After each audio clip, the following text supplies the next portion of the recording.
Auntie, you wouldn't believe what Janet and I did the other day. I'm only telling you because you're a total cat and not a spaz. Don't tell Mother. Do you know the new play that just came out, The Crucible? Well, Janet and I went to the first showing of it. We went as soon as Mother and Father went out for dinner. I felt like Cinderella sneaking out like that. Since I heard a paper shaker talking about it, I've been cranked. I told Mother when I got home, and she said I wasn't allowed to go. What a wet rag. She said that Father might be blacklisted from his college professor career. I don't even know what they fret so much. Anyway, after the play, we got strawberry milkshakes that were as yummy as the new Eldorado Cadillac. I didn't know there were so many mushroom people. Moreover, I've always wanted to sneak out. I don't want to be a square ever again. I really enjoyed the play. I totally get what Arthur Miller was trying to say now. I've been chewing it over for a couple of days. The witches in the play are supposed to be the Reds. I hope you've seen it because I'm going to give you some spoilers. When Abigail started calling people witches and then they were put on trials, it reminded me of my old neighbors, the Thompsons. They moved because Miss White accused them of being communists. She said it's because their oldest son, John Thompson, snuck out at night and is playing something with the Reds. I really think Miss White just said that because John did more than just hold hands with her daughter, Sally. I told Mother that, but she slapped me in the back of the head when no one was looking, and she told me not to say a word through smiling through the teeth. Back to the play, which was the bee's knees. The play said something along the lines of long-held hatreds of neighbors could now be openly expressed and vengeance taken. It totally connects to what I just told you about the Thompsons. Seriously, the more I think about it, the more it makes sense. Oh dang, I just got a word from the bird.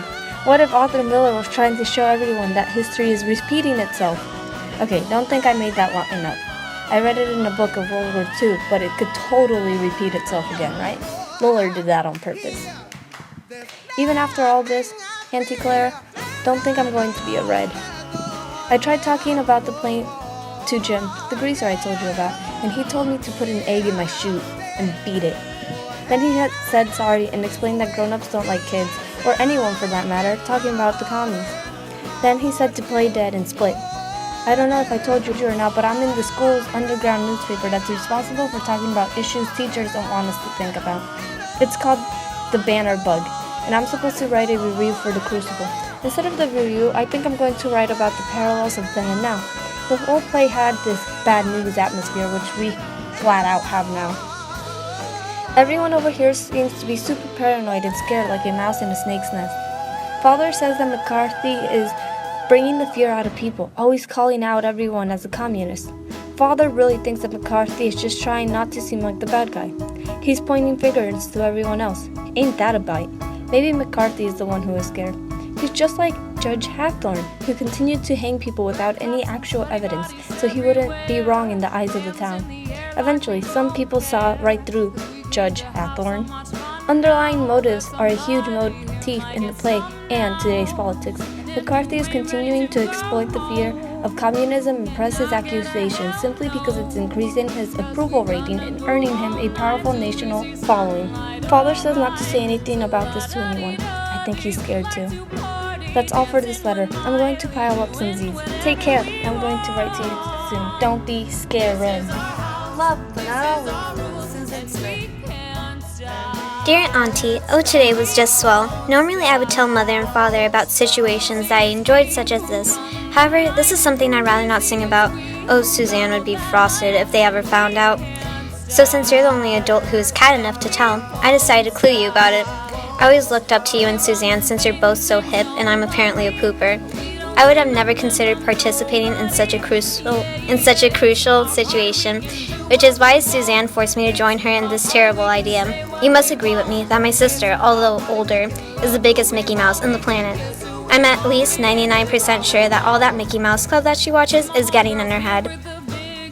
I don't know what got into me to believe that going to see the play our parents forbid us to see would be such a good idea. Maybe it was because Susan knows just how to make me question my conscience. Oh, Janet, let loose. Do you know how much of a kill it'd be if we went to see The Crucible while everyone is too square to see it? Although we're trying not to tell everyone that we want to go see it, at least I am, Suzanne has already told all her friends. She swore that our keepers won't find out, but I'm sure that somehow this will all just come back and spite me. The idea of everyone in school seeing me as something more than just a cube would give me a large charge, but I also don't want to be titled a red. That would be the worst. What would happen to me if someone classified me as a communist? Would I be aroused? Or would something much more worse happen? I swear, if that happens, I'll be sure to make Suzanne pay for the consequences I face. Although seeing the Crucible wasn't as bad as I thought it'd be, it was a relief that I wasn't the only one casting an eyeball on all the fear everyone's gone contagious from. Recently, everyone's been avoiding literally everyone. I'm glad I have a sister who won't question if I'm a red or not, and just come to the conclusion that I am, and then never speak to me again. Even though she gets me in trouble anyway. You probably had to dealt with seeing others ignore one another over their fear of everyone being part of the Reds, as well. So you must know where I'm coming from, which is why I wanted to explain what I found particularly interesting from the Crucible, considering you might be fearful to go watch it.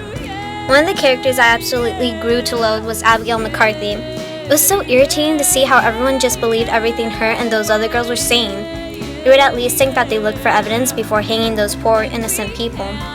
However, then I realized that McCarthy is doing the same exact thing, accusing innocent people of being Reds, resulting in no direct deaths, damaging reputations, creating the idea of being a Red as the birth of every one of society's problems, being highly respected, and for making untrue statements. I can understand why Susan and I were forbidden to watch this play. It must have made McCarthy go ape. I wonder if others in the audience realize all the similarities, or if they might be like Susan and knows just a few. I hope I wasn't a frame, and that maybe someone else saw all the coincidences I saw.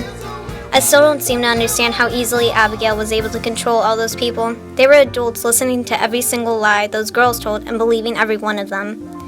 You would believe that at least one adult would be able to cause a protest or something to give a knuckle sandwich filled with common sense to those who believed all of Abigail's accusations. Soon after I made that suggestion, the character named Proctor actually created a document that had 91 signatures and presented that testament to the court.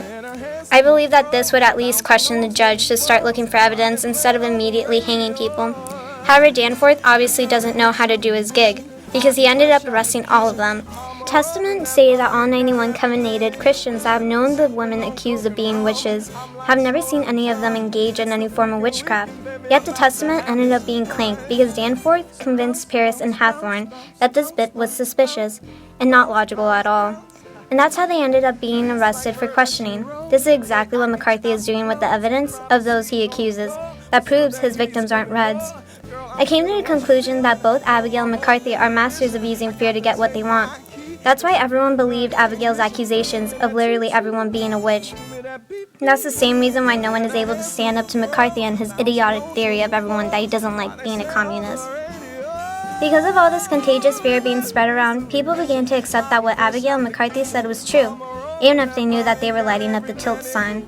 Although Suzanne's plan seemed like a fake-out, I was actually fascinated while watching, because of all the puzzle pieces of those two different stories fitting together.